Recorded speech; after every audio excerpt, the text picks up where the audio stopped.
The following is a fan-based review and is owned by Toei Incorporated and Bandai. We claim no ownership to the material we are discussing and is based on pure opinion. Welcome to this week's episode of the Tokucast, episode 6, with my personal favorite Sentai and Dengeki Sentai Changeman.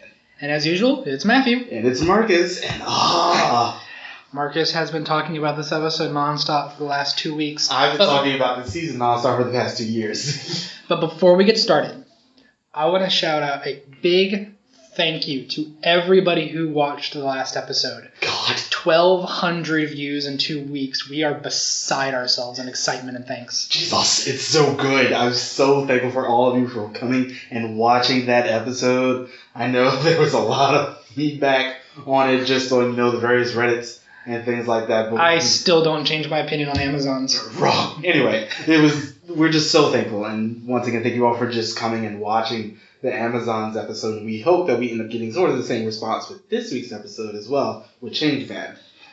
Your favorite Sentai It's of all time. So good. I've known you for what, how long? 3-4 years? Longer than that, actually. 4 or 5 years? Yeah. I've known this man for 4 or 5 years. And for about 3 or 4 of those 4 or 5 years, he's been talking about Changeman. Even after we watched it the first time, back in college. And I have a reason to, okay? You don't get it. You don't get the amazingness. That is Dengeki Sentai Changeman. Marcus, I've seen the show twice. If I don't get it by now, I won't get it ever. You saw it 1.5 times. Fair enough. Right. I saw enough of it the first time. Yeah, because this is one of those Sentai that really ended up changing me a lot more, how I ended up viewing it, because I watched this after I saw Dairanger, when Gokaiger was still going on. Really? So I was sort of going all over the place, and I found this one first because I found not Grown Up. So you started with things like Gokaiger, Dairanger, and Changeman, Yep. and then you get to the other Sentai, and you're like, what the fuck? Why aren't they doing the rest of them like those? Well, yeah, I mean, it is sort of the time period because, that was basically 2010s, the 90s, and 1980s. So, it was just every 10 years, having that one really great one. Of course, the 90s had a lot more in terms of really good Sentai. But 90s had a lot of great more of everything. They really did. Oh, I miss you. Random things like the Bop It and Sock 'em Boppers and things like that. We're 90s kids. Nickelodeon when it didn't suck. Nickelodeon when it didn't suck. But anyway, getting to this week, we have sort of a formula that we're going to start doing from here on out for each of the episodes. And when we get to Z-Ranger going on, we're going to end up adding some other things because of the Power Rangers adaptations that we do want to start talking about. Yeah, and we'll be starting about team-ups and other things when those are more applicable. Mm-hmm. And, just how things end up changing a lot more during the 90s. Yeah. So we're going to go ahead and give you the Tokucast checklist. So we have the theme song for basically every single show that we do. The ending theme basically just for Sentai. The writers, if they're applicable to anything. The main story, the sub-story, the Sentai team, in this case, or the writers, the Robo, or Robos, and in the writer side, we're going to start doing bikes. And, of course, we're going to talk about the villain group, and we're going to talk about the concepts as well. Yeah. So keep... designs and things like that. Yep. So keep track at home, kids. But, yeah, so let's go ahead and get into Changeman. The theme song. Oh, the theme song is great. It is. It is really catchy. It always gets you hyped. It really does. Go. Change my... This is one of those ones. It's like this one and Flashman too, because I think you've heard the Flashman theme song. It's been a very long time. They're both so good. If I recall, the Flashman show... We'll get to that later. But the theme song for both Changeman and Flashman are just so hyped, and they really get you in time for that show. I don't know about you, but during the Changeman theme song, were you doing the arm thing at the very beginning? Just the twirling of the arms. But yeah, the theme song for Changeman, and one of the better Sentai themes in general. Yeah, it really is, and that is. There are so many things I love about the season, and it's going to take you a while to really, just talk about all of them. But yeah, this is going to be obviously one of the longer episodes. Because Marcus is going to be, for lack of a better term, exploding. I was going to say ass kissing, but that too. I was going to say something else, but you're trying to make this a lot less R-rated than I made the last episode. Oh, you dirty, dirty person. Anyway, so let's get into episode 1 of the show. Let's look at the writers.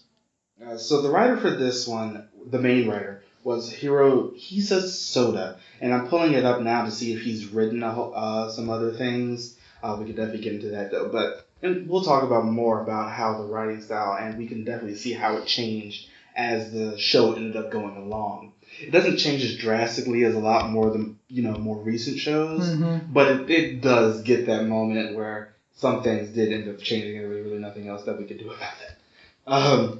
But in episode 1, this show starts off with the episode Arrival: Secret Power. So, which starts off with a spaceship panning on the screen where we are introduced to the villains of this season. And I cannot remember their group name for the life of me, but I can never remember names of anything. I am getting it up now. Soon. Japan. So Japan City. It's the Great Star League Gozma. Gozma, that's right. And so the leader isn't even on the ship. He's this big, giant, godlike creature with no arms or legs, just a head and a torso. When I first saw it, I was like, "Oh my god, it's Unicron!" And then I realized it wasn't Unicron, and then I got confused. So apparently, it's a very common plot trope of we've conquered many worlds before. Why is this one going to be any different? Because apparently Sentai is just an Earth thing, even though it's not. Last I checked. Well, no. I'm sorry. I get Power Rangers. Power Rangers. Other planets and Power Rangers have Rangers other than Earth. And so do they in this way. I mean, the Flashman is the biggest example because they come right up next. Denzi Man, aren't they aliens too? They are descended from aliens. Fair enough. So they go to take over the world, and then we get a pan on Earth with, I'd say, 2-3 dozen soldiers? Yeah. In basically very strict training regimen. We end up getting introduced to our Rangers this time around with basically just like a military regimen going on. And next thing you know, there's just a whole bunch of explosions going on. With their leader in a helicopter shooting at them with live ammunition, which was definitely a thing. Yeah. It was like, you can tell that this show is going to sort of start off just going full octane right into it. Because he's literally in the helicopter looking at going, faster, ba ba ba ba ba ba, faster, ba ba ba ba ba ba. And faster, grenade. It's just like, oh. And the one guy, he just stops climbing the hill to comb his hair. And he's like, you're not done yet. Ba ba ba ba ba. So at this time, we do end up getting introduced to our main Sentai team. Their names are, getting those up now. Hiryu Tsurugi, who ends up playing Change Dragon in a few minutes. Sho Hayate, who ends up playing Change Griffin. Yuma Ozora, who ends up playing Change Pegasus, and we'll also talk about his actor more at the end of this. Then Sayaka Nagisa and Mai Tsubasa. The greatest characters in this show. These were definitely one of the strongest female Sentais. They really were. In terms of character and in terms of fighting ability. Because they are all soldiers. Yep. Which, by the way, out of 3 dozen soldiers in this training regiment, were there any other females other than these two? Because I don't remember. There were. Okay, I don't know. Yeah, there were plenty of others. You end up seeing them after they first turn into the Changeman. They end up going back to the base. But I just didn't see them in those original shots. And so, of course, because this is an 80s Sentai, monsters come down and kill everybody. No, the first thing that ends up happening is the aircrafts come down and start shooting everybody. Yeah. That's an 80s Sentai trope. Yeah. They end up coming down, start shooting everybody, and then a lot of the other soldiers end up basically just disappearing off screen for a while. And then comes down the villain of the week with one of the major generals and one of our favorite generals in Sentai ever, Booba. Also, I'm trying to remember. I'm going to look something up, but you go ahead and continue with Booba and his sickle and the monster coming down and pretty much destroying everybody. It's true. And then, as soon as that ends up happening, of course, we end up having the catalyst of this, where an earthquake ends up happening basically almost immediately as soon as they end up coming down.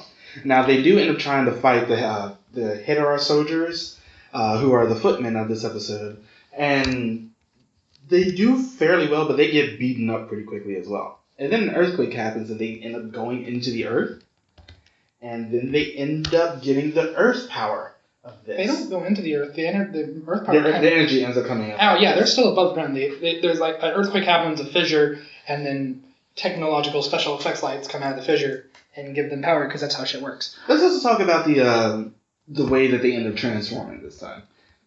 Because in Bioman, that was really like our first one where they had like the morphing sequence behind them with the nucleus and everything. And this one is just basically a whole bunch of colored smoke, and then they just transform into whatever their respective suit or... It was still an attempt at a morphing sequence, which I was still fine with. I mean, it wasn't bad. There have definitely been worse. But it definitely wasn't bad. This one... At this point, I think, if we have a crappy morphing sequence, but we have a really fantastic plot, I will make that sacrifice. Yeah, sure.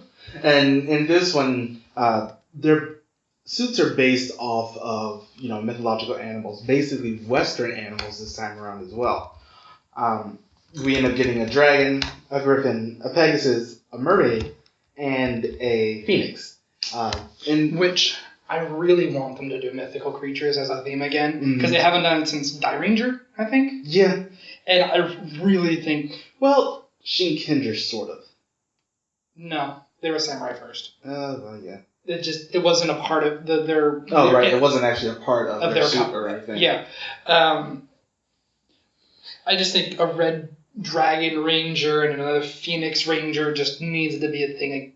Something similar to that needs to be a thing again. And I think and play with the mythical animal part more. Especially because it's been, X amount of years since we've had something, like this. I think they can reuse this theme again and not have it be, repetitive. Unlike the next time they end up doing ninjas or the next time they end up doing dinosaurs or vehicles or something like that.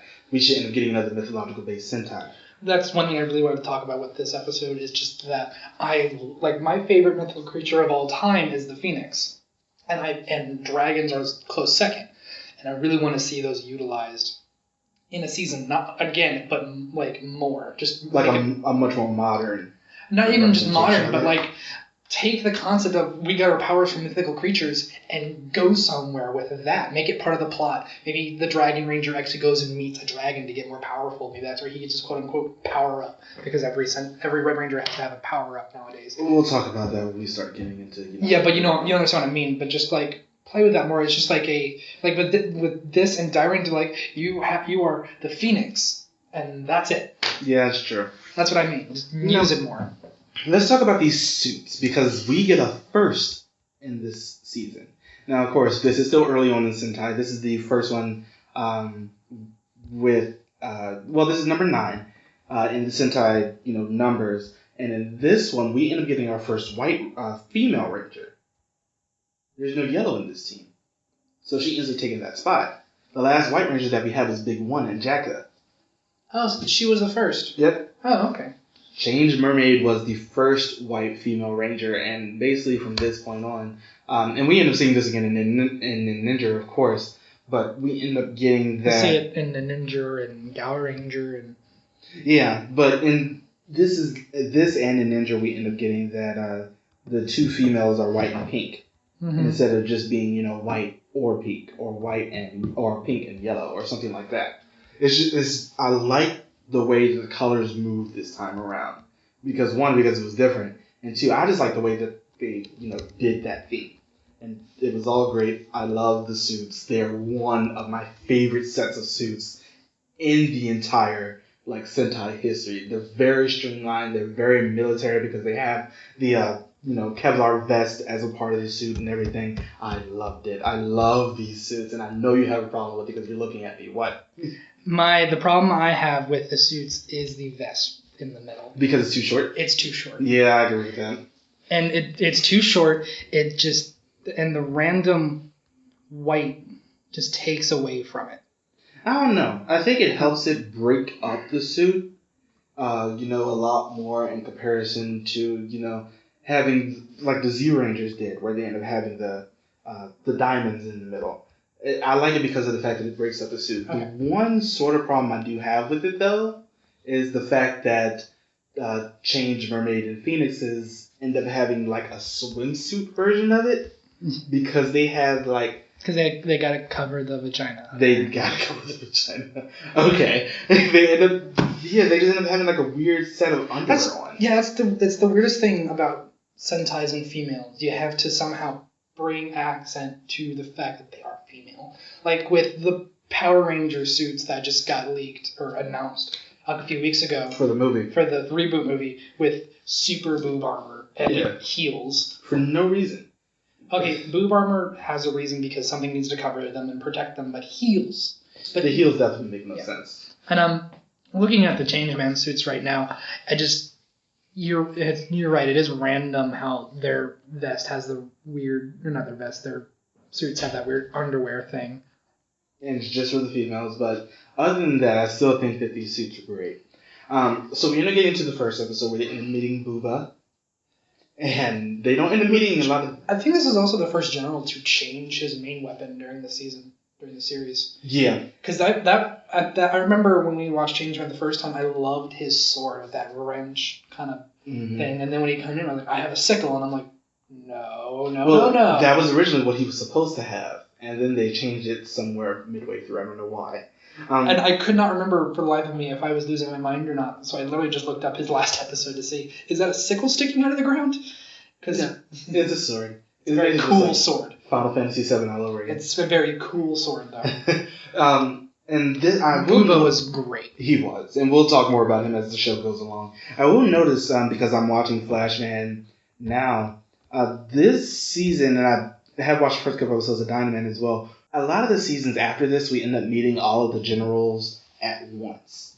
This time, they staggered it, because we didn't meet... We really just met Booba the first episode. And Shima was there. Shima wasn't there until the second episode. She was in the first episode during the exposition scene in the very beginning. But she wasn't, And they're like so and so Shima. Yeah, but she wasn't there to meet the Changeman. Fair enough. Like a lot of especially Flashman, especially because that's next.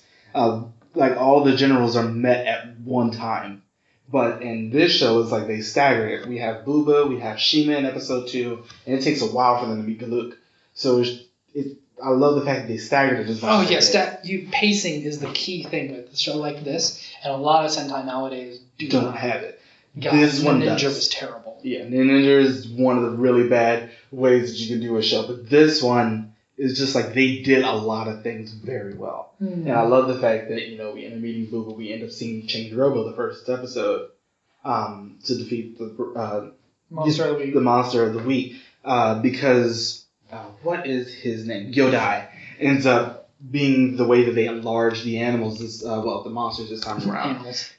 One thing I will say about Gyodai, I don't like when they have just like a monster or something. They have it in Flashman as well. I believe they also have it in Maskman, where they have like this random monster come down and be the one to, make the monster grow or something like that. And they have it in Zooder as well with Naria.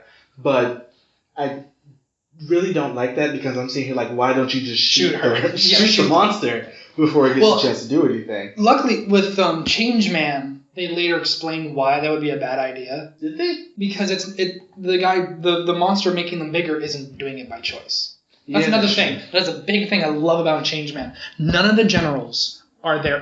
Almost none of the generals are there by choice. And we will extrapolate on that when we get towards that end because that is such a big thing this season. Oh God, it's great. It's such an amazing just plot point. And it really just drives a point home of this is an evil organization. Yeah. This is a dictator. Yeah, that's very true. Okay, so in episode 2, there ends up being a change motherfucking Griffin episode. That's what I'm going to call him from now on. That is what he's been calling him for the last 4 years. Change motherfucking Griffin. He's just...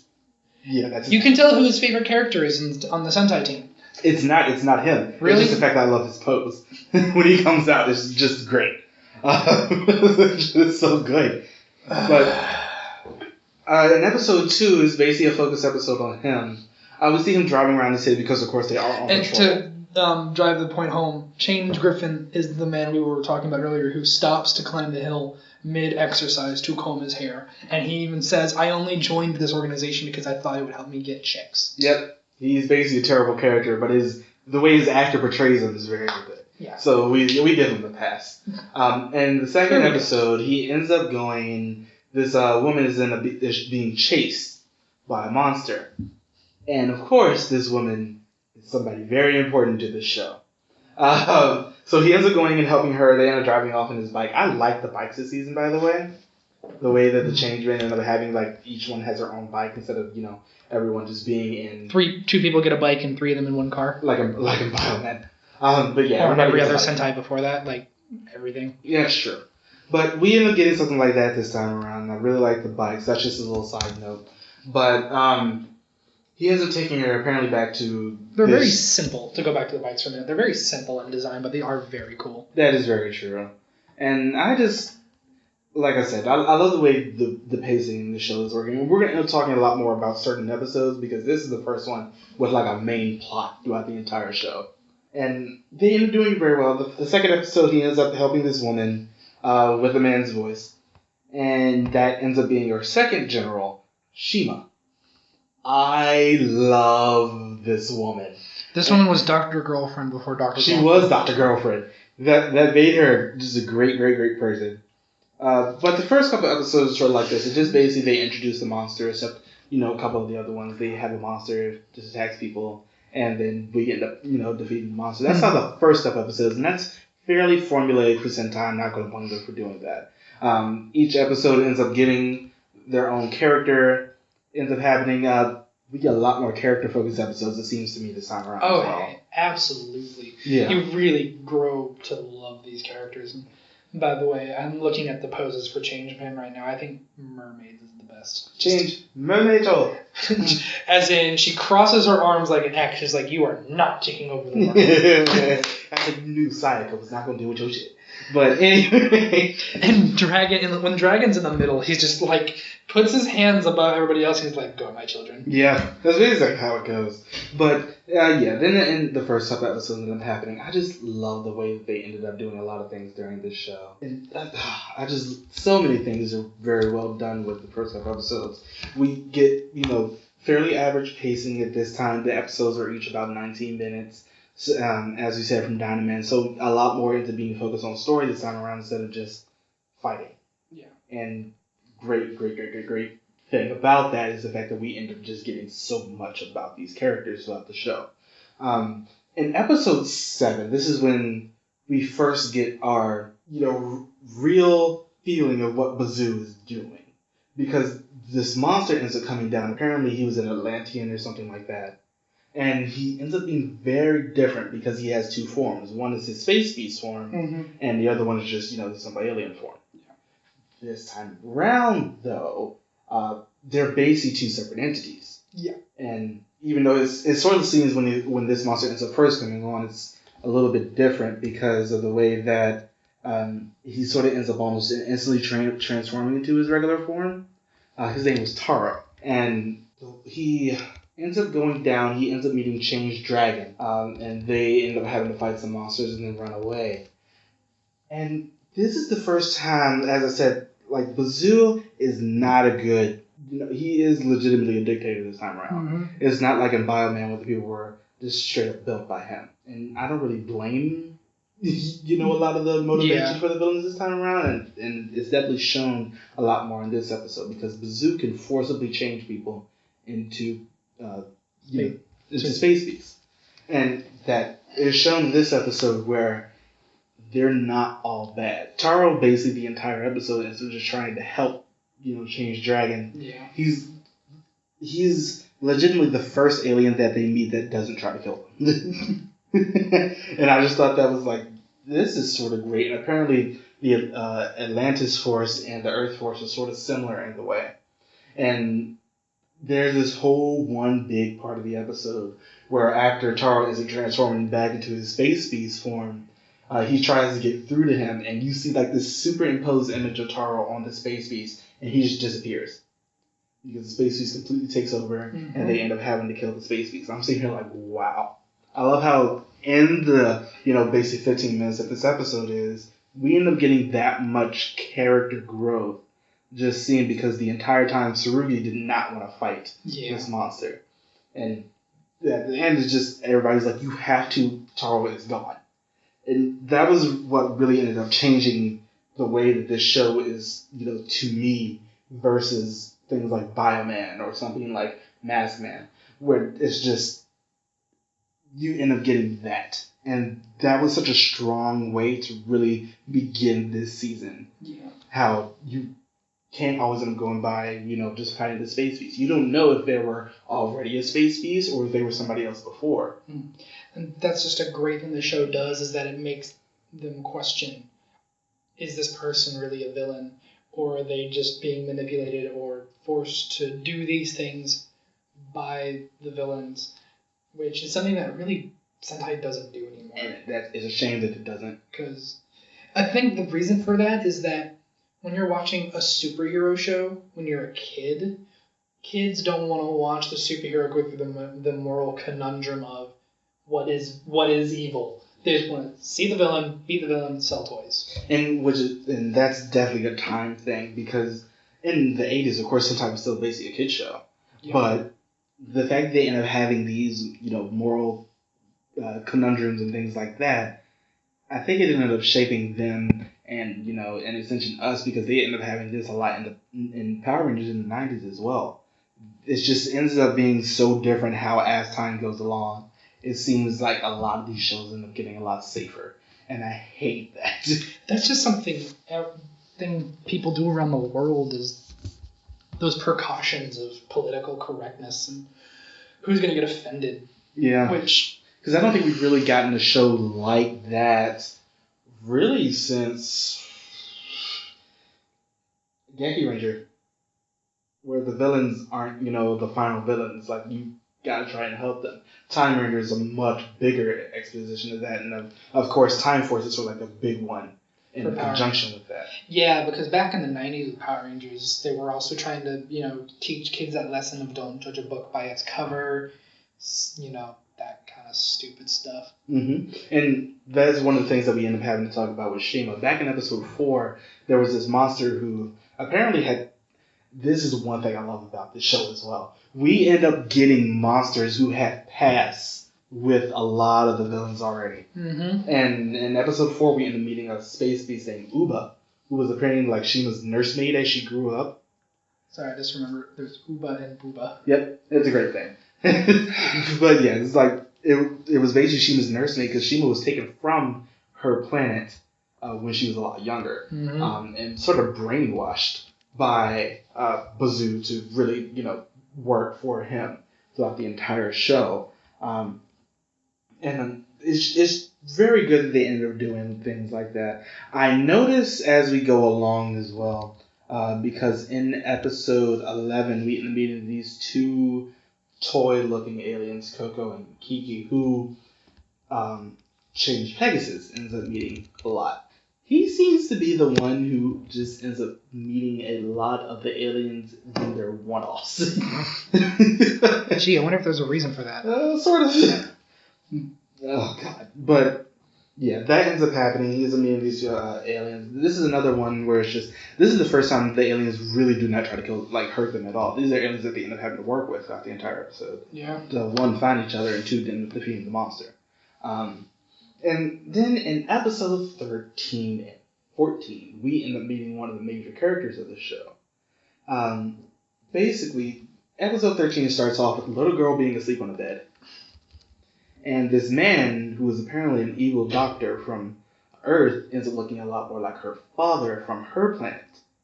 And it ends up being this whole thing where she's being tricked into working for him and trying to make Gyodai stronger so he doesn't end up having to rest every single time he ends up having to make a monster bigger. That's one of the things that's the reason why they only end up having one monster at a time be so big, is because he can only do one at a time before he has to go and rest. Which I'm glad they gave a reason. Yeah, at least they gave a reason this time around. But sometimes they just don't.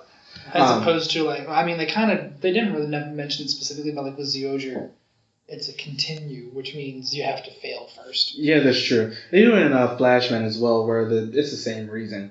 The monster ends up making. I do like his costume, like those still arms, and that.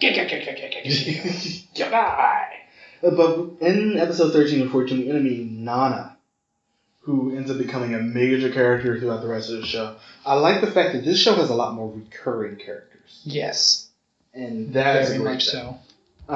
We end up meeting her through Change Dragon.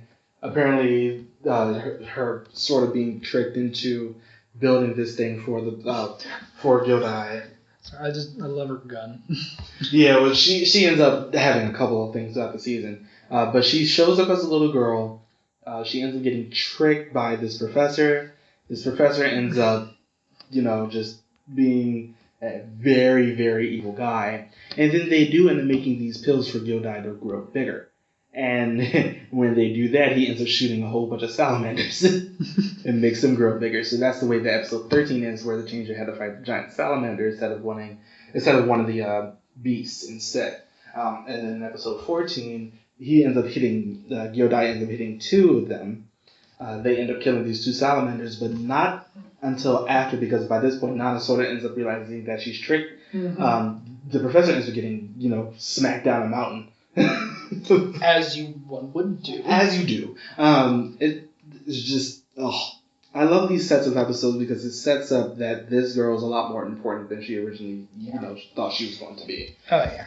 And then she ends up going and living with a family, and we don't end up seeing her for a little bit until a couple episodes down the line.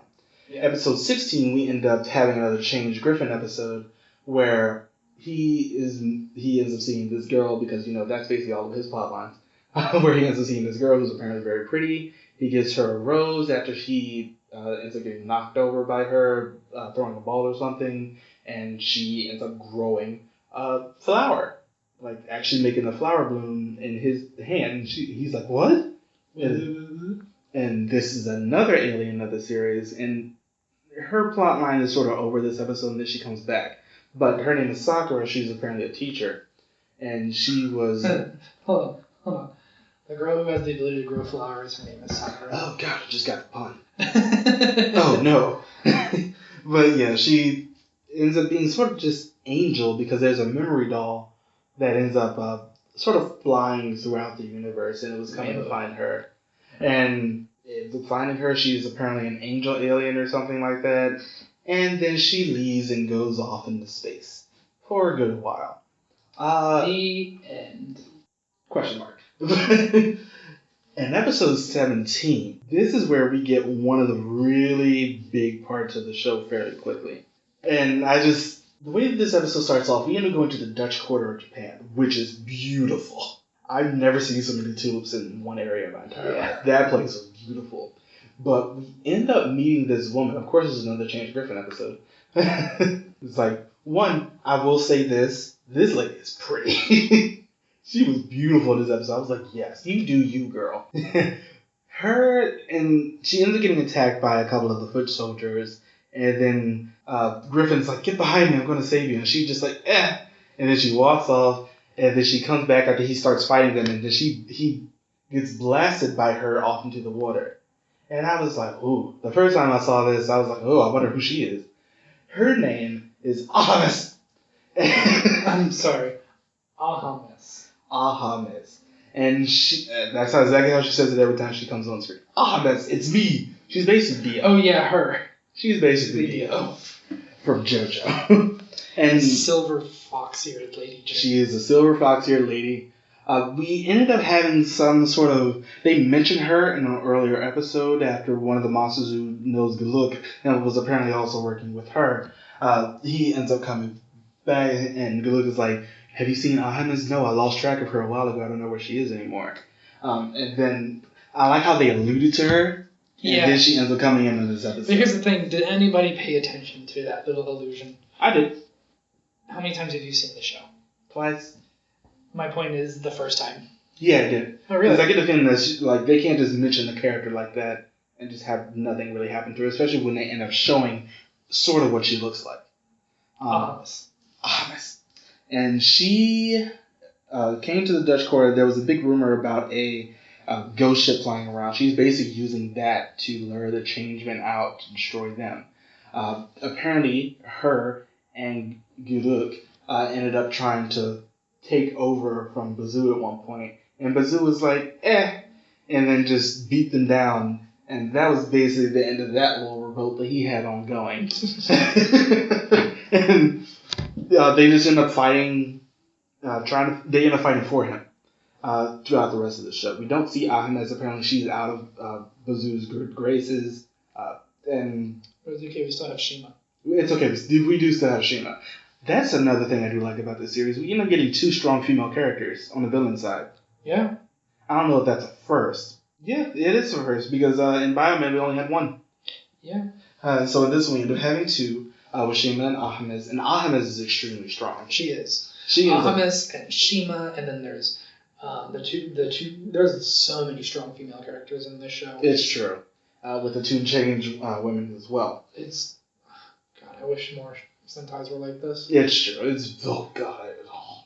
But anyway... Marcus has no words. I don't. It's just too good. And she does it in a walking through them. I won't say that, but... She has very little difficulty. Yeah, she is there for basically the entire rest of the show, and it's just like, you guys shouldn't even try. Especially after a little bit, because her and Luke especially, do have a past, and they do not like each other. No more, Ahames keeps trying to kill him. Yeah. I mean, you can't deny that. No, I really can't. But I do love how these villains are connected outside of the show. It's nice to see that they aren't just the members of that organization, which goes back to how we love that they're legitimately doing this against, most of them are doing this against their will. It just reminds the viewers that sometimes the villains aren't just the villains. Yeah. Especially in the last time we saw a past like this was was it Battle Fever or Sun Vulcan with the "You left me in space prison." Yeah, that was at the end of that was Inazuma Ginga from Sun Vulcan. Yeah. You left me in space prison. I broke out a day later. In space Australia. Go Space Broncos. But episodes 17, 18, and 19 is just basically Ahames' introduction. And we also end up getting some further extrapolation on Sayaka as well. But her guild ship illusion ends up getting destroyed. And then Bazoo, is like, you said that you were going to go ahead and destroy the Changeman, so you're going to end up staying on Earth. However, I do end up forbidding you from teaming up with Galuk, because he knows that if they ended up teaming up again, they were going to obviously end up turning on him. Yeah. Galuk is just that one guy, is that member of the villain team that you think is in charge, because when the guy in charge is not there, he's the one giving orders. Mm-hmm. And sometimes I kind of wish he was the main villain, just because I like to see the main villain do more. But true. I mean, Bazoo does end up punishing a lot more. Yeah. Than anything else. He sort of seems like the angry dad. But here's the thing: he's God knows how big. He's God knows how powerful. Yeah. Eventually, you'd think after maybe a dozen or so failed attempts, he'd be like, screw it, and just blows up the planet himself. Apparently, he's far away. Like, he's projecting a lot more. Yeah, that was also kind of unclear. Yeah. So, we end up getting more character extrapolation. In episode 27, there's a character that we haven't mentioned about on the villains team, Gator, who is basically their navigator. Ha! Ha! Ha! Okay. He just got it. I see what you're doing, Tejra. But we end up meeting his wife. Oh, right. His wife and kid. His wife, Zori. Here's the weirdest thing, because she ends up being a lot more important later. The first time she ends up coming around, she was like, I need you to save my husband and stop him from doing the things that he does. But apparently she tricked the Changeman. And it was sort of weird, because when they see her later on in the series, they sort of just completely forget about it. Yes. It was just like, oh, okay, that was sort of weird. But she ends up sort of tricking the Changeman. But you can tell, this episode sort of ends up being, pretty significant as well. Yeah. It's sort of a relatively minor character. But we end up seeing how, Bazoo is separating people from their families in this case. Or just separating them and then killing their families, I think, in one particular... Or blowing up the planet. Yeah, he's Frieza. He's basically Frieza. Oh my god, he's Frieza. Did I just ruin the show a little bit for you? No, that just makes it better. But anyway, we end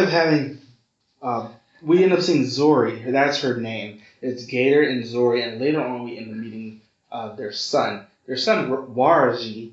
I think he ends up showing himself, like you see him in a flashback in episode 27 as well. Not so much there until like episode 47 or so. Yeah. This is episode 32. Nana, we end up finding out exactly where she went. And apparently on her planet, they only end up staying children for a fairly short amount of time. And sucks for them. I know. But the females of their planet end up like exhibiting this aura. Oh, what episode are we on? We're on episode 32. May we backstep? Okay. To episode 30. No. Yes. No. We are going to talk about episode 30. We will talk about episode 30 when we get to him at the end. Okay. Episode 32. We end up finding out that the females of Nana's species end up having to exhibit this Regal Aura. We'll call it the Regal Aura, but just because it sounds better. I'm sorry, that's not what you said the first time? No. R-I-G-E-L. R-I-G... Regal Aura. Wouldn't that be Regal? Shut up. It's not the way that they pronounce it in the show. They're also Japanese. Sure. Or in some cases, I watched it Russian. Mm-hmm. But they knew about this, of course, Gozma knew about this girl being on the planet because, of course, they had her before. But Ahmed ends up finding out about her. Right. And she's like, when they exhibit this Regal Aura, they end up giving you superpower. Now, superpower is just superpower. Just everybody gets one. No, they get like 2. But Spider-Man is not approved. They end up giving just a couple of powers, some extra ones, and this happens again later on in the show as well. But Ahmed, and this is episode 32 and 33, Ahmed ends up going and basically just kidnapping Nana. The first episode, at the end of episode 32, Nana, like, her finger starts to glow, and that sort of signifies that she's about to, stop becoming a child. And there's not really much they can do about that. She ends up running through this cave system. Just kind of reminds you when the Doctor regenerates in Doctor Who. That's very true. But this is one of those seasons. I've got to stop talking at this point. This is one of those seasons where they don't use Doctor Who sound effects. They don't start doing that until later.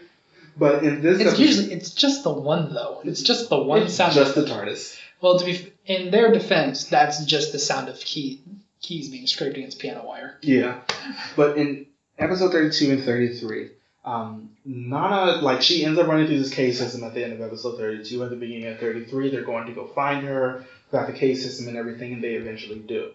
And of course, it's Tsurugi who ends up finding her first. Mm-hmm. She ends up running away, and this is also at the same time where Ahmed ends up having these 3 generals that apparently she can call on at any time. And they end up showing up as well, and they're trying to catch her, and for some reason they can't catch a child even though they can teleport. They end up...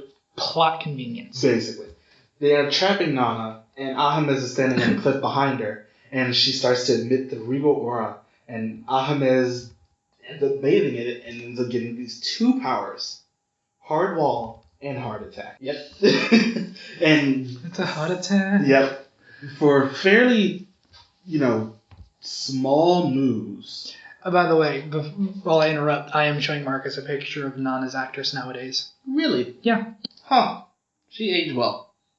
As well as you could expect for 40 years? Almost 40 years? Her being 40 years old? No. Since she was on the show. Is that her older one? It doesn't say. Okay. Of course, this website is also in Spanish. Not sure. But yeah, this is a bathing in aura, and then the next couple of episodes is just her being an asshole. Puberty. No, I'm not talking about Nana. I'm talking about Ahmed. She was being terrible. She was being terrible about this entire thing. She ends up Hardball is a very interesting move because they can basically just block anything. They're invisible, so that makes them a lot worse. Yeah. And episode 34 starts off where a bus is attacked, a bus full of kids at some point, and this one kid ends up getting into this major accident. And they have to go give blood to the child. So, of course, I think it's Tsurugi and Hayate end up finding her after a while. Right. Well, end up finding the ambulance where the blood was being transported, and they end up having to get it to the hospital. Ahmed ends up putting a whole bunch of hard walls everywhere. And then the Changemen all end up in these places. And they end up in this box basically fighting against the 3 generals. And one of the generals was a dumbass. So they end up just constantly making him hit the wall because that thing hurts they constantly make him hit the wall and come back, and they just do it over and over again. They palm, and then he grows and they beat him, and then they finally get everything into the hospital, the blood and everything, after shooting Ahmed off her giant bird thing. With their Change Sordo. No, with the Change Vulcan.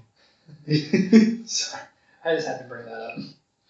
Right. We haven't talked about the robot yet, have we? Or their weapons, which I figured we were going to wait for concept. We'll do that, yeah. And then in the next couple episodes, the rest of her generals end up getting beat as well. And she ends up getting majorly punished by the zoo at this point. Merely what? Punished. There you go. I said the other thing. You said punished. Whatever. You forgot the H.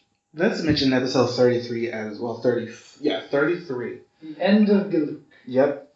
That is the Galuk. This is really the first time they really meet him. I mean, they met him before, but they haven't really fought him.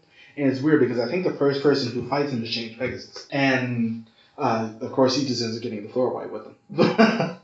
But in that episode, Galuk basically just gets stomped on throughout the entire episode. One by Ahamez and two by the Changeman. Yeah. And he ends up getting sent, like, Bazoo is done with him. Like, you have constantly failed me. I'm just done with you and everything that you stand for. So he sends him to a black hole. I love Bazoo. Was it Bazoo? I watched that movie. I love Bazoo. Yeah, they end up just basically just sending him into a black hole. That's the last we end up seeing of Galuk for a while. You come back from that still. We're not going to question it. So Ahamez ends up taking over for Gozma for a while. You know, Shima and everybody, Shima and Booba ended up trying to initially fight back against that, but they were just like, Ahamez is sort of running through everybody, so let's just go ahead and just, be on her side. Are you telling me that Shima's ultimate power of face kicking did not stop him? Unfortunately, you think Shima would be a lot more powerful with her face kicks. Unfortunately, she wasn't that powerful. Just to shed some light on this, every time Shima is in a fight in this show, someone gets kicked in the face. It's usually Change Mermaid or Phoenix, and that's what makes it that much funnier. But I still think the best scene is it wasn't the last episode, but one of the last episodes where they try to break into They break into the Changeman base, and I think it was Ahame who opens the door. No, it was the Hidora soldiers, and the next thing you know, you just get... Like, seriously, she opens the door to the base, and it's just the camera is on her face. And she was like, finally, the Changeman base. And all of a sudden, from the bottom of the screen, you just see a foot. Just, whoosh, no. But before we get into that, there are, of course, a lot of other things that are happening in this episode. And basically, from episode, about 23 going on is just plot. Which is really weird. I know. Sentai. I wasn't ready. Basically, ever since Ahamez ends up being introduced in episode 17, she basically plays the role of the Sixth Ranger in this show. Where after she ends up showing up, that's the plot just takes off. Thank you for explaining that, because all you did was put your arm across you and just went, whoosh. What does that mean? Yeah, the plot just takes off. You Amazon now? Bang. A little bit. The plot just takes off after Ahamez ends up showing up. And I love the fact that they ended up doing that in this season a lot more. I also love how we're about halfway through the series and we're almost at an hour at a recording time. I know. See, that's what this show does to you. Because there's a plot to talk about. There's an actual plot. And most likely a lot of the shows going, especially Live Man going forward, is just plot. And then it just kind of stops. Stagnates a little bit. But going from that... Should we talk about episode 42 titled The Sailor Suited Nana? Yes, because this, I think it's episode 37 or so, we start to see, the ghost of Galuk randomly showing out. And he's, super transformed and everything. Apparently he got merged with a monster who was at the graveyard that Bazoo sent him to. In episode, as you said, 42, it's Galuk is coming in and just tries to just ruin everybody's day. And he keeps doing it, and Ahamez is like, the fuck are you doing here? She's done with his mess, but he can't ever end up staying there for that long in the form that he's in. Yeah. So he constantly ends up being transported back to whatever graveyard that he was in. Then in episode 42, we end up getting introduced to the Sailor Suited Nana. After she ran away in episode 33, 34, after she got the Regal Aura, she ends up going off and becoming a high school student because she is, of high school age now. Mm-hmm. And in a sailor suit. Well, do you want to go ahead and explain this one? Nope. This is your show. Oh, this is my show. And in this episode, she, they end up bumping into her at some school festival or something like that. I think it was Griffin and Pegasus. Because I remember the one part, Griffin was trying to hit on some high school chick. Because they're all fairly young, I should mention that. I think Phoenix is the youngest at 20. Still creepy. Well, it depends. But in this episode, we in the meeting. Sorry, I'm judging him hardcore right now. Yeah, sure. And I just remember him trying to hit on those two girls, and they're laughing at him for some reason. He looks behind him, and Pegasus is just stuffing his face throughout the entire thing. Pegasus is great. He's a great character because he ruins everybody else. Whenever Griffin tries to get a check, Pegasus is like, "You funny." So, and so it's Griffin. And Pegasus is a great character unless it involves interacting with an actual horse. It's true. But Griffin... We'll get there. Griffin, Dragon, so it's Tsurugi, Orzora, and what is his name again? Hayate are all at the school festival. I think Nagisa and, Sayaka and Mai are back at the base doing something during this time. They show up later in the episode after they try to protect Nana. But they end up meeting Nana again because they bump into her when she's dressed like, just like a regular 80s high school girl. And they were just like, "Oh my god, it's you!" And they go off. I think Nana was like, "We have something that we're doing later. Do you want to come?" They're like, "Okay." So they end up going just like off, that. Basically, they end up going off to this bridge. And next thing you know, Gluck shows up. Which is always fun. Yeah. I thought you were dead. Nah. Okay. And he ends up capturing Nana at this point to force her to do the Regal Aura again. Apparently, they can only do it once in their life after they go from being children to teenagers. And at that point, do they go from teenagers to adults? No, at this point, they're only supposed to do it once, like ever. They just grow up naturally after that. Oh, okay. In this episode, he has to force her to, admit it again, so he does like. I only get one regeneration. You know what? I only get one regeneration. Oh, yeah, sure. But he basically ends up forcing her to do it again. And he ends up becoming Super Gluck. Looks great. Which is only a thing. You only know when it's powerful when the word super is in it. It's true. Look at Ahames. She was Super Ahames. It's really weird that in this episode as well, because I noticed the way that he looks like a vampire. Yes, he does. I like his outfit, though. It's not the worst outfit, especially since with their other attempts at making vampire-themed outfits in previous Sentai. It's just basically teeth, and it doesn't go up. And there you go. And, of course, in this episode, he ends up getting the power up, and he ends up coming back, and they're like, "Oh, it's Gluck." But he ends up basically just leaving. He doesn't end up really fighting the Changer at this point. I'm in with you. Yeah, he ends up going back to the Gozma. And Bazoo is like, "Oh, I'm so impressed with the fact that you did all of this to be able to come back. So I'm going to go ahead and let you come back." And Ahamas is pissed at this point. Because she was like, "I was doing all of this beforehand." But Bazoo was just done with her and everything that she was doing because she was constantly failing as well. Her heart attack only ended up working once, where they sort of just temporarily stopped the Changer and its powers. But after that, they learned how to just sort of bypass it by, through heart and perseverance. So basically, they're Green Power Lanterns. of friendship. Or Green Lantern. It's the straight up willpower. It's the whole thing leading up to Super Gluck was all really good because I loved how he was a looming threat. He wasn't just there. Yeah. He was always lurking around in the background. And I love the way that they sort of just made him. It definitely raises the tension. It really does. And this series does really well with raising tension. Like with Ahames, and we had to fight a whole new general now, to Super Ahames, to Super Gluck. There's just this whole thing of just ramping up to the next one. It's more like their Pokemon that just needed to evolve. Oh yeah, sure. Sorry, I was trying to get to look up a picture of Super Ahames, and I put it in Google, and I get some black soccer player. Of course, why not? Thank you, Google. Okay. So a little bit further on down the series, we get to about episode 47. This is when we first meet Waraji, for one thing. And apparently he has this, we're going to call it a freaking ocarina because he is basically Link of this show. He ends up having this flute that plays the song that reminds everybody in the universe about their home world or homeland or something like that. Right. And this is also the episode where Bazoo is sort of done with everyone there. And it took until what episode? 47.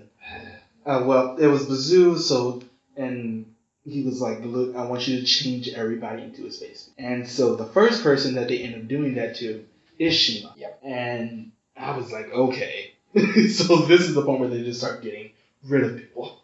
Beautiful Shima. And the entire time, Gator-san Waraji is playing this song. And every time he plays it, when Shima's space beast form is, out attacking or anything, she ends up getting distracted and her face goes all like blank and placid and everything. Mm-hmm. And it's at this point that, as we said in episode 7 with Taro, there is that split between the space beasts, whoever they were before. And it was in this one that Shima herself and her space beast form, like after a little bit, they do end up splitting. And this is in episode 49. Of course. Right. So in episode 49, they end up having the whole thing with Shima being turned to a space beast. She does end up getting split between the two later on. It just shows how willpower is a very big thing in the show. And this is when we also find out one other thing about Shima. Apparently, she was sort of brainwashed into becoming somebody for Bazoo. Yeah, and when she's not brainwashed, she talks like a normal human being. Yeah. There's this one episode where she ends up getting amnesia, and she ends up having a normal person's voice instead of the manliest man voice of all time. And the way that they end up getting rid of her brainwashing. Sorry, I also just remember the kick that we were talking about earlier when they broke into the base. That was unbrainwashed Shima. Yeah. So even it's not being a space beast. It's just she knows how to kick. Yeah, she knows how to kick forever. All soccer players are very envious of Shima. Don't look at that. But in episode 49, this is also an extremely sad episode in a way because, well, let's go back to 48. Yeah. Bazoo has this Booba ends up having this backstory the entire time where he was a space pirate. This kind of starts Booba's final arc. And it's sad. It's one of the saddest. Because, so he was a space pirate, mm-hmm. and he had a love interest, girlfriend, wife, something or other, and she was trying to get him back, mm-hmm. if I recall. And that is the entire plot of this arc, is that she is trying to get Booba to come back. Yeah. And he wants to. I believe he really does, but he can't. Yeah, he ends up getting injured, and then Space Shuttle ends up coming by and sort of taking him up into it. And we find out that he, this is his old spaceship where he was a space pirate. Space captain. Space. And it starts off because the whole reason he was getting injured is because he really couldn't do a lot because they were starting to turn into a space beast and he did not want to. Yeah. And every time Galuk showed up, Boo was like, oh my god, why? And he was slowly turning into a space beast. And so they basically just took him up and just went away for a while. And he was constantly turning back and forth in between when it never got to his head. It was just the rest of his body. Yeah. That got turned to a space beast. And his workaholic girlfriend, Jill, was basically trying to make sure that, one, he was safe because she did want to go ahead and just run away with him. So she ends up finding the Changeman. I think it's at this point where the Changemen really start to understand that they're going to have some sympathy throughout this entire thing. Because they get that it's not the choice of the people who are in Gozma. It's Bazoo making them do this. And it was sad, and I love the fact that we end up getting that. Of course, at this point as well, Booba, this is his last episode. And I love the titles of the Sentai episode titles. And for the beginning, episode 52, Booba dies on Earth. Mm-hmm. Because it was kind of more of a mercy killing at that point, wasn't it? Yeah. We'll also mention that by this point, Nana was also back as a main character mm-hmm. in the story because she ends up fighting with the Changer for the last couple episodes. In episode 50, Jill ends up dying in episode 49. She wanted to take Boo's place to make sure that he's happy, even if it ends up costing her life. And of course it did. And in episode 50... A family picture! Well, 52, when Booba ends up dying, he understood that there's no real life for him anymore. Yeah, because... his entire pirate crew is gone. The other one was basically a space beast who turned on him. Jill is dead as well, so he was like, I don't have anything else that I can do. And he challenged Change Dragon to a duel. Yeah, he ended up, a little bit before this, he got rid of the brainwashing of Shima by sort of killing her. And that was sort of the catalyst that Change Dragon needed to go ahead and fight him. But Booba, and it was one of the best scenes. Oh, man. It was like there was no music.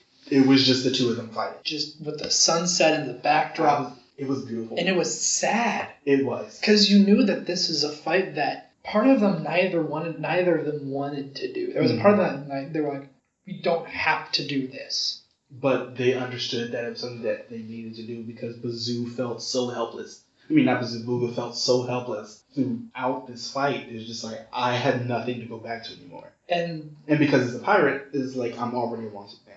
I don't have anything that I can really go back to and call my own anymore. I had a family, and they've either left or died. Yeah, they either left, turned against me, or died in Jill's case. So, and one of the most beautiful fight scenes I've ever seen in Sentai, Change Dragon ends up killing Booba, and they end up erecting a...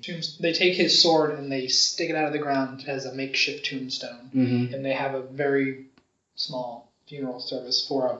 Not just a man they considered an enemy, a warrior that Dragon respected. Yeah. That they all respected. And God... It choked you up a little bit. I'm choking up right now. Yeah. It was... I don't like remembering that. Because, like, the last thing he did before, of course, it is still Sentai. And just to reiterate how powerful this scene was, when I first saw this scene with you in college, I had only seen, 4 or 5 episodes of Changeman beforehand. Mm-hmm. And even I was like, this is sad. Yeah. I'm choking up I've known Booba for 5 episodes. Yeah. And I'm still choking up at this because that's how powerful it was. That's how great the scene was. How great this show was. It does extremely well with showing drama. And the last thing it's doing, of course, because this is still Sentai, if you get defeated and you're a bad guy, you're going to end up blowing up. But he ends up going over to, because Ahamez is standing over there, and he just tries to blow her up at the same time, but he's too far away. I can't tell you, this, there was a lot of things that solidified this show as one of my favorites. But this episode was just above and beyond a lot of the things that I had seen up in Sentai at that point. We don't see that with Sentai anymore. We don't see... Booba. We don't end up seeing, Jin from Die Ranger when Re-Ranger has to fight him. That we don't see the only time we've seen this since is Shinkenger, the villain where you respect them as a fighter, and when you fight them, it's not to save the world. It's just 2 warriors fighting it out just because that's what warriors do, and that respect for each other is just not there anymore. That was that scene in Shinkenger, not just the final scene with Shinken Red and the villain, because I can't remember his name, but then there was that one. Juzo? Yeah, Juzo, because I just miss those type of characters. That as another scene in Shinkenger where there was Shinken Red versus Juzo, and then somebody else joins in later. Oh yeah. That was good. That entire fight scene was amazing. That show had very good action choreography. Oh, God. But getting back to this is where, as we said before, a lot of Gozma starts to fall apart. Yep. They had already lost Gator. He didn't die or anything, but his wife ends up having a baby. Another one. So he has, a little boy and now a new little girl, and he's like, I can't fight with you all anymore. That's an impossibility for me. I have to, worry about my family first.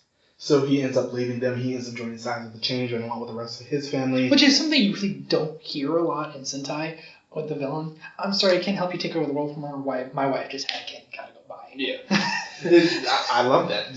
That's just something I'd never seen before. We're even getting that. Shima, of course, has joined them by this point where she's apparently the queen. And then they at this point they've already talked about how the alien that they use to make the monsters bigger is the last of his kind because they kidnapped him and then killed the rest of them. Mm-hmm. Because they didn't want anybody else to really fight against them.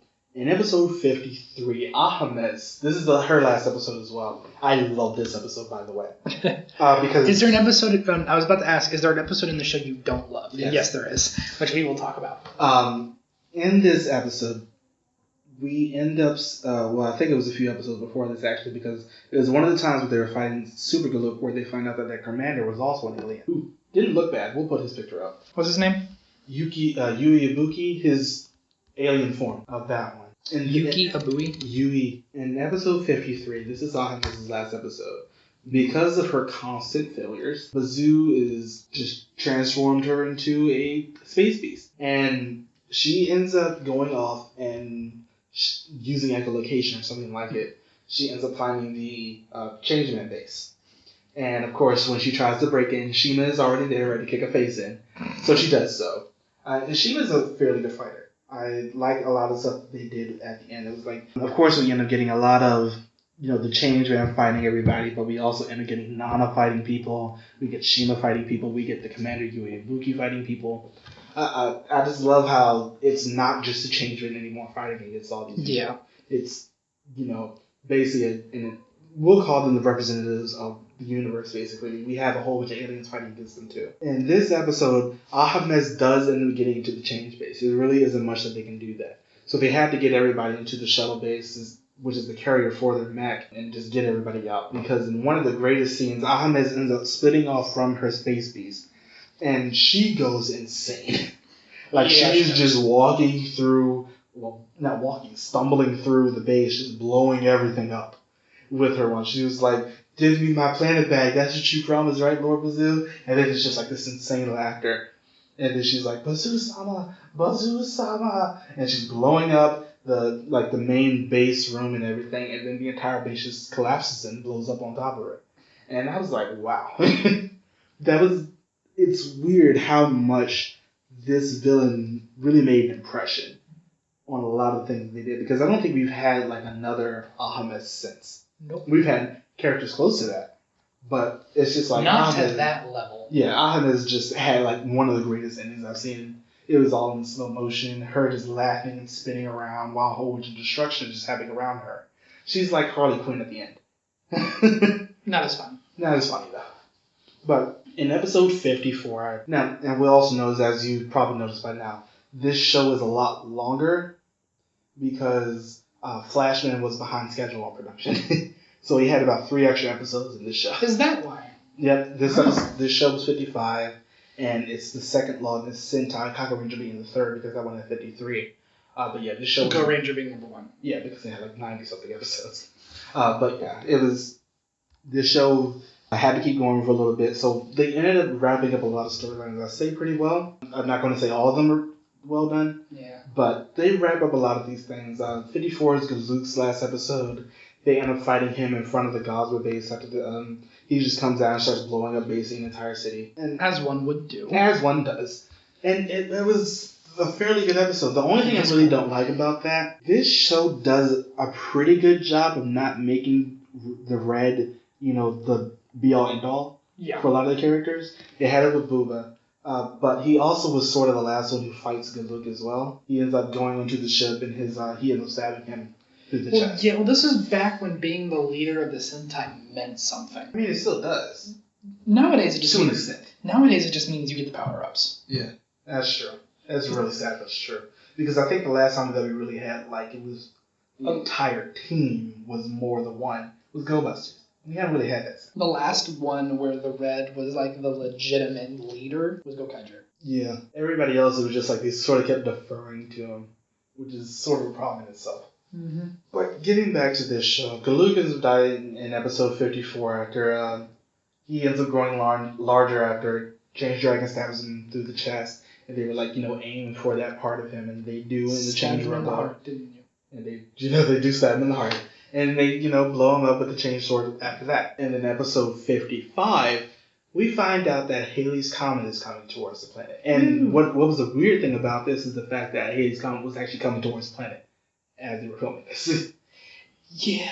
And so they find out at this point that in some files hidden on the Gozma art, which is the name of the Gozma ship, that Bazoo is not a person. He is basically just a gigantic planetoid that was hiding behind Halley's Comet to come and try to eat the Earth. So he Unicron? Yeah, he is Unicron. He is Unicron. But yeah, they end up going off to they land on what is basically Bazoo, and the Hidara soldiers are already there because Bazoo basically just spawns them out of himself, and they're stronger there and everything. And then they go and they hide in his intestines, as one would do, as one does, and then they just go. And with the change robo, they fly off, and then they come back and they just stab him straight through. And then they go in and start wrecking a whole bunch of stuff, and they destroy his heart and everything. Yeah. And they fly out and he explodes, and that's the end of Bazoo, and that's the end of the show.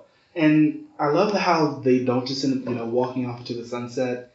They're still military, but they do have a life to live at the end of it. Yeah, they all had positions. They all were specialists and stuff. And by the way, we have yet to talk about your favorite episode. We did kind of skip this. I know, what I'm waiting for when we get to her. Okay, fair enough. And that's the end of the show. This show ends with the aliens and everybody well, just the aliens going and taking the shuttle base and going back into space and promising to, help all the places that have been destroyed by Mizzou try to rebuild. Yeah. And I think that was one of the best ways they could have ended this show. A Sentai's job is never truly done. Yeah. And this show was just so well done. Yeah. I love Changeman. 9 out of 10, did watch again, did still enjoy it. Would you watch it the third time? Yes, I would. I had no problems doing that in a couple of years.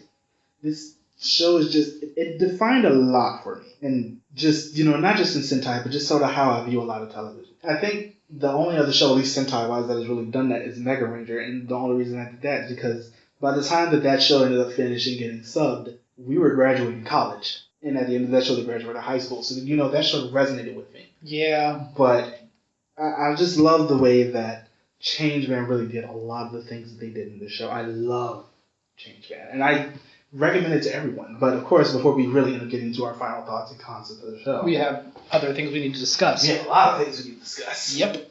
Okay, so do you want to start this one off? Concept design. Love the suits. Oh, God, the suits. Villain designs were mostly good. 90% good. Galuk's outfits, not so much. The first one, not so much. The second one, yes. Characters were great. Mech, no. This is the last time that we get a mech like this. This is the last time that we get only one mech per show. This is the last time. My main problem with this mech, and it's the same as some previous mechs, the primary color being blue. Blue and red and yellow. Yeah, but mainly blue. I had no problem with the mech being blue. As I just talked about in Mega Ranger, I like Galaxy Rebel a lot too. Well, that's a valid point, but I don't know. And also the cone head did not help.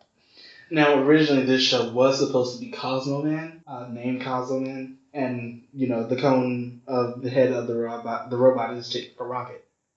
So it was originally supposed to be a lot more space-based, but they ended up bringing it back, but they kept that. That's something that we'll also talk about. It just reminded me too much of Force, eh? Oh, yeah. So that's something that we'll also talk about when we talk about 5-band. 5-band Mass Band for a different reason, where they end up having a lot of concepts of things before the show is done, and then they end up changing some things, names like that, towards the end of the production phase. I also just never been a fan of the overly square, blocky chest designs, which it's just... And I guess it's easier to make and easier to build. Mm-hmm. So, for practical reasons. Of course, after a little while, you just start to skip the robot fights because they're all the same thing. I did. Yeah, I did the same thing. I mean, a lot of things don't end up changing. We don't end up getting... And that's a really problem. Like, from Changeman back, there's really no reason to pay attention to a lot of the mech fights because now a lot ends up changing. As we end up going moving forward, especially with Flashman, because they introduced an entire second robot. And then there's armament mechs and... Yeah, there's a lot of things that end up changing as you end up going along. They're sidearms. Yeah. Now, let's talk about Tsurugi. I liked him. I mean, there's really nothing wrong with him. He's just, another generic red. He had some things. He had another alien that he ends up meeting at some point as well.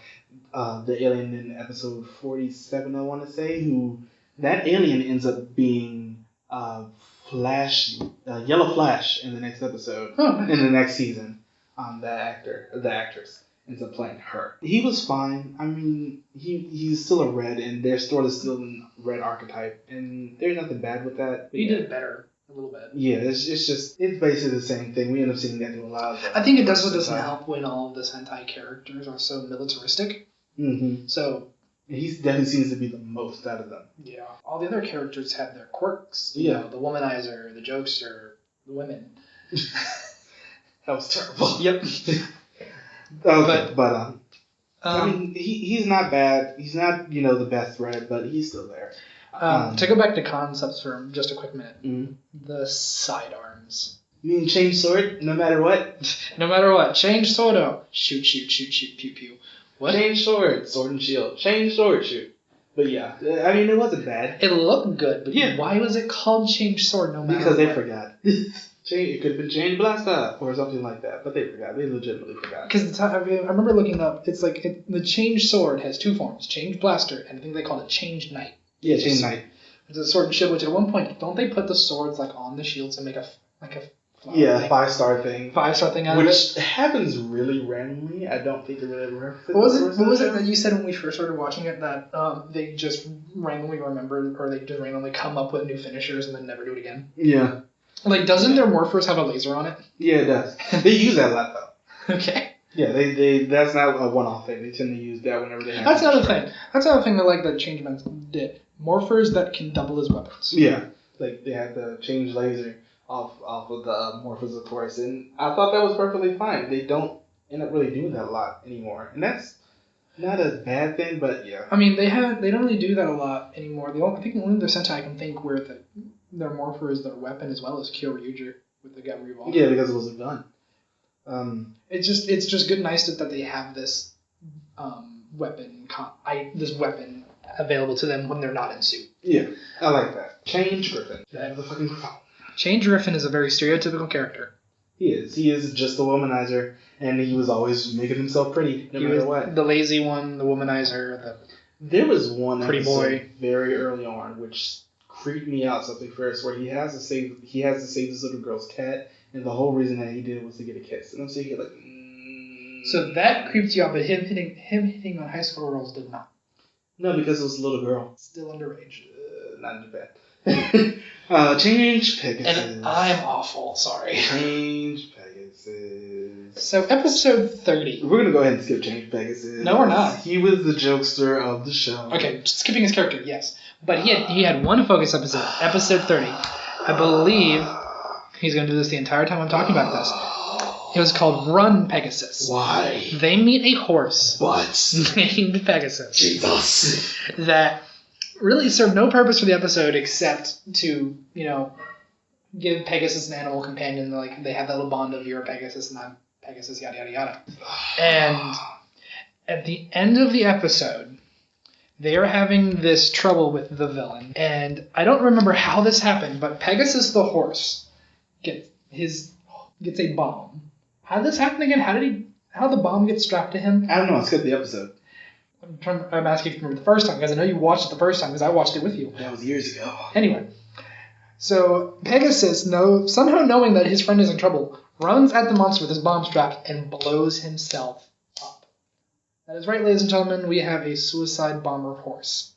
And there's this medallion that Pegasus has with a Pegasus symbol on it that he gave to Pegasus, if this isn't confusing enough as it is. And after Pegasus the horse dies, they're trying to console Blue Pegasus, and he throws the medal into the air, and it becomes a Pegasus constellation. So moving on to Change Mermaid.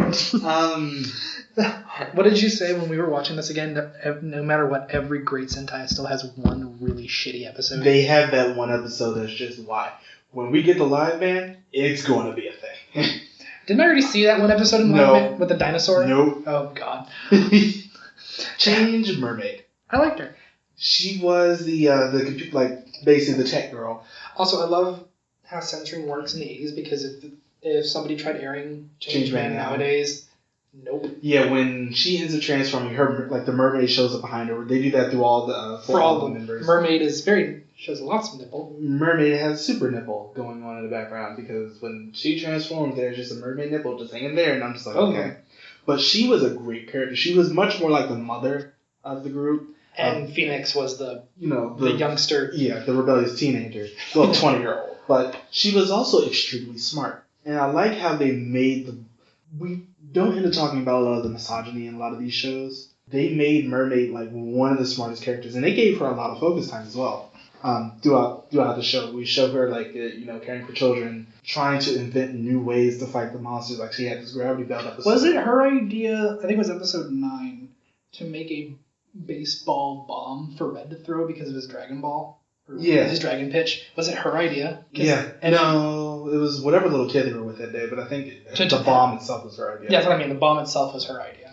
That episode 9 was basically just a baseball episode that I skipped as well. They always have that one baseball episode, don't they? They do. In the early Sentai. Especially in the 80s. They end up having baseball Sentai, baseball episodes a lot, but... Dynaman. Yeah. The entire thing. But Mermaid herself, I loved her character. I like it when the female characters end up being the ones that I remember the most. It was basically her, Change Griffin, Change Phoenix that I remember the most from this show. Now back to episode 30. No. It's my favorite episode. She has a lot of episodes. I think she had the most like legitimate focus episodes. Yeah. She had quite. She had a lot, but I feel like with the other ones, like with Phoenix, when Phoenix got her focus episodes, there was just a lot more in there. Yeah. Speaking of Phoenix, let's go ahead and get on to Phoenix. Not gonna talk about that episode yet. She ends up having a lot throughout the episode. Of course, she's the youngest. She gets her first love in this thing, where she ends up falling in love with some doctor or something who ends up working with them. And apparently, at the end of the episode, I love the end of that episode because the doctor ends up having to go off into space to like sort of help with some of these aliens. And it's just her and Sayaka just standing at this window, just looking at the sky, and she just breaks down because like this is her first love, and he's already gone. And I think I can attribute a lot to the actors this time around. Yeah. Because I feel like she was one of the stronger ones, even though she was the youngest. Mm-hmm. They gave her a lot that was really good. And they gave her a lot that was really good. Then they also gave her those episodes that remind you, not only is she the youngest, but I remember she's a spy. Like that's what she was a ranger. She was a spy before she was a Sentai. Mm-hmm. Master of disguise. Episode 44 is one of my favorite episodes. That is what we call a transition. Yes. Segue. But yeah, episode 44 is basically this episode. You can tell it's going to start off a little bit differently because in this episode, she goes and she's dressed up as Scientist Clothes at the beginning, mm-hmm. and then Sayaka ends up getting injured, and Galuk ends up making sort of this town that all the past villains end up being done. By town, it's a western. It's a western town. It's a cowboy western. The thing that Galuk was sort of bonded with for a little bit has like this gateway inside of him that lets them bring back past monsters, and they end up putting them into human beings. And this entire episode is just my going through and just changing into countless amounts of outfits. The first thing she does, she's like, I don't know what this town is. She was the tavern. No, she was the wedding dress first. She was standing inside and in one of the shops, standing with the groom, and as she was wearing the wedding dress and everything, trying to appear like a mannequin, and just looking around the town and everything. I don't know what this place is. And then the next part is great. It was the tavern, wasn't it? It was the tavern where she's the tavern whore. She was the flamingo dancer. Yeah. And just coming through, she has her fan and everything, long, luxurious hair, and just dancing and just gathering information throughout the entire thing. And it was hilarious because then they found out who she was. She ran out the door. They couldn't find her. Then she was on the roof of another house on the street in an Indian outfit. She was in a Native American outfit. And it was just hilarious. And then the next time we see her, because apparently they're getting the monsters back inside of a church. And they're chasing her and stuff, and she's just popping out somewhere else in a different outfit, because then she goes into a cowgirl outfit at one point, I believe. She goes in, that's the last one. The next one that she ends up going into is when they're in the church. She's dressed as a nun. Oh, yeah. And then the other changer ended up breaking in cowboy outfits to, sort of blend in, of course. And then she gets her own. And she was like, and they were like, "Why? What have you been doing this entire time?" She was like, "Oh, first I was this, and now I was this, and then I was this thing, and then I was the other thing." And I was like, yes. That's when she became my favorite character of the show. Because she's unintentionally funny at times. And I just thought she is just so good. It's like a kid. What did you do today? Well, first I was at a wedding, then I was a flamingo dancer, and then I was an Indian, and then I was a nun, and now I'm a cowgirl. It was all great. It was a great day. And I just thought, even though it was But when you think about it, that's actually quite brilliant to really appeal to those kids who love to play pretend, that she plays along with them. That's actually really brilliant to think about. I love the fact that even though it was sort of a filler episode, it was a good one. Oh god, it was the funniest one too. It's one of my favorite episodes of Sentai, just this one. And that's basically it for the characters. I mean, we have Shima after she ends up turning good. Nana after she grows up. She initially doesn't want to fight, then she ends up doing.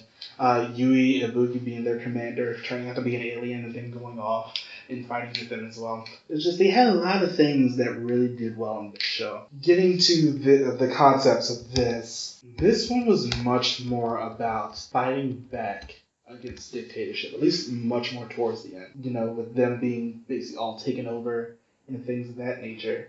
It's just all very well. It was very well done how they showed they did not enter this willingly. You end up having the characters end up having pasts and everything. They have pasts. They have families. They have connections. They know each other, and watching some of these monsters borderline break down because they've reached the end of their sanity that they're doing these awful things. Either their family or lives are being threatened, or because everything they've ever known and loved is already dead. And it's kind of depressing. It is. And this is a very depressing Sentai, but it was uplifting in its own way at the end. Oh, no, it was both. It reminds you that villains, some people can be pure evil, but the majority of the time, it's the pure evil ones that are making good people be bad. Yeah. Or it's not just black and white, there is gray. Yeah. And this show ended up becoming my favorite just because of the amount of things that it did do within itself. It was a very strong, plot line. They had many subplots that did get resolved by the end. The characters are all very well done. A lot of things about the show they really hadn't done since then. Of course, we've been having a few. Live Man sort of does this. Dire Ranger, of course, Jetman. They just had a lot of things that were done really well in the show, and I definitely just want to let you all know to just go watch Changeman. Absolutely. I agree with Marcus 100%. A 9 out of 10 on this show. Yep, 9 out of 10. I would never say this, let this be your first Sentai. Yeah.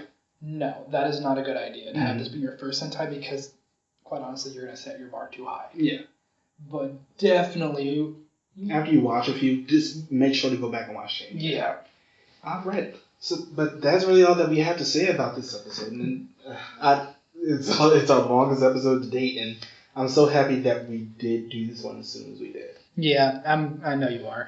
And to those of you who might be thinking, Jacob will actually be back on our next episode if you miss him at all. He will be back in our next episode where we are bigger, better, faster, Kamen Rider stronger. Yep. So just to give you all a heads up on the next couple episodes, we'll be doing Kamen Rider Stronger in 2 weeks on June 4th. After that, on June 18th, we will be doing Hikari Sentai Masked Man, which he's not looking forward to either.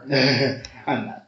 And then on July 2nd, we will be doing Kamen Rider Black. That gives you all our schedule for the next few weeks. And as always, please like and subscribe. We actually will be implementing some new ideas for the channel soon. We're still hashing out some of the details.